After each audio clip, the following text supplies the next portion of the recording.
There's a playlist in the description with all these target reviews, and we're trying to find the best ones. Different targets serve different needs, so the best one will be different for different people. These 4 targets could not hold up to 500 shots. These 3 stopped the 500 shots. Today we're taking a look at the block. The interesting thing about this one is that it's not a layered target and it's not a foam target, it's actually both. It can stop up to 400 feet per second arrows, and you can shoot any type of arrow point into it. It's a heavy target coming in at 15.5 pounds, the second heaviest yet, only behind the Reinhardt. Although this has more surface area than the Reinhardt. We have an 18-inch side, 18 inches this way, and 16 inches this way. You can shoot every side, including the top. It's time for the arrow penetration test, which is going to be shot with the trad and the compound. This is our 8th target we reviewed. Let's test out the arrow penetration. Let's mark them and see how far in this went. So on shot 1, we have 7 and 10 inches. That kind of pushed these 2 different feet per second arrows closer together. Normally they're further apart on a lot of these other targets. What that does mean with the penetration is we were only going halfway through this entire target on average. We're using our low-tech arrow puller contraption with a scale to find out how hard it is to pull these out. Yeah, that is interesting about this target. It does feel like it's really hard initially, but once the arrow starts to move, it doesn't have much gripping power left. Some targets it's more difficult or more consistent pull out. Oh, 44. That's actually really good as far as pull out power because we're not 60 pounds plus like some targets. It helps with the shoulder on the pull out for most of us. So that's not bad. Let's see how it holds up to durability. What we're gonna do is take 500 shots at this bad boy and see where we end up.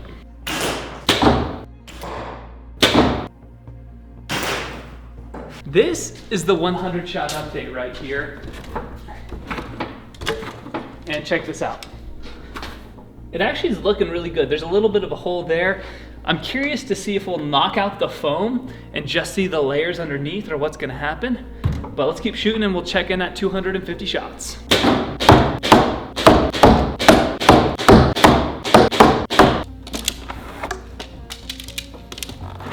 We have 2-inch diamonds, 6-inch hexagon, 2.5-inch circles, and then a deer-like target. I do like the letters on here.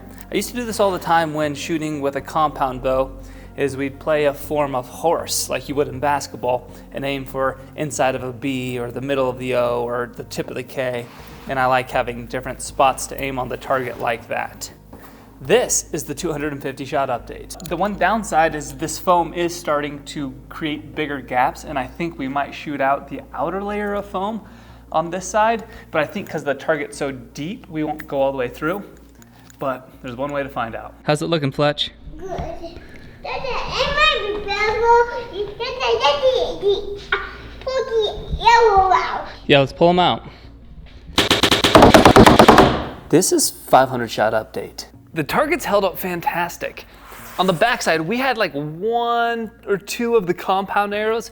Barely the tip was poking through, but it's holding really strong. Now we're gonna shoot it 50 times with this broadhead. With the targets we've done so far, it seems that the last 50 shots caused just as much damage as the first 100 because the broadhead is just tough on targets. So no matter what target you have or get, just know that 1 shot with a broadhead might equal 10 with your field points.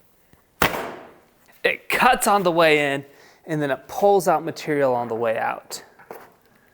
Wow, I just made a hole with 1 shot. Oh man. So I can't overlook this. We're 5 shots in, and check out the comparison from 5 shots ago till now. My assessment is that this outer foam just got destroyed and pulled out, but the layered inside is doing all the work and actually stopping the arrows. And the layered inside, nothing's happened to it. It's doing great, but this outer layer is not standing a chance. We got 45 more. Let's see what happens. This did not handle the broadheads like I hoped it would. I'm torn and don't know what to say because this is Possibly my favorite field point target, and then it just got destroyed by the broadhead. Let's do one shot with the compound, one with the trad, field points, and see where our penetration is now. I took 3 shots, 2 of them with the compound. Nothing's coming through. The core seems to be pretty strong. That outer shell is weak when it comes to broadheads because pulling out a broadhead pulls out that outer shell. So if you are gonna shoot broadheads, I'd probably aim away from the middle, somewhere where you're okay tearing up the outer shell, or move your shots around with each shot with the broadhead, and that's gonna make it last so much longer. Now that I've shot 550 shots through this and I've given myself some time to process and think about it, I've formed an opinion. So here is what I like and what I don't like. The user experience has been fantastic, meaning shooting arrows in and pulling the arrows out has been very easy. It's been very similar to the other block. This is the classic, which this is basically the same as this other one without the foam. The dual yellow jacket is a very similar experience as well. The downside to this one is the shooting faces aren't as desirable as these shooting faces. I like these shooting faces much more. What I don't like is this handle system. It's not a big thing because you're not carrying the target a ton generally, but this one handle is really nice. I don't like how much this weight is spread out, meaning if you shoot an arrow over here, it's gonna turn your target on wood or concrete or a platform or sitting on top of another target. In the grass, it may not. But that was one of the good things about this beast is when you hit it, it just doesn't move because it's so small and so dense.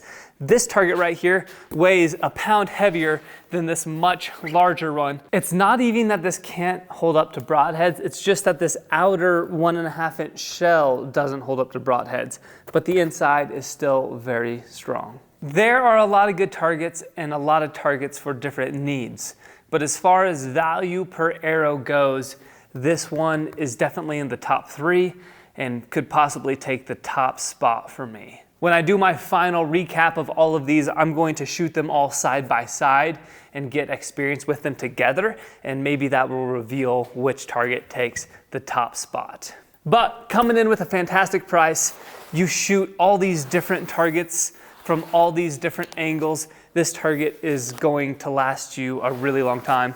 I don't think you can go wrong with this target.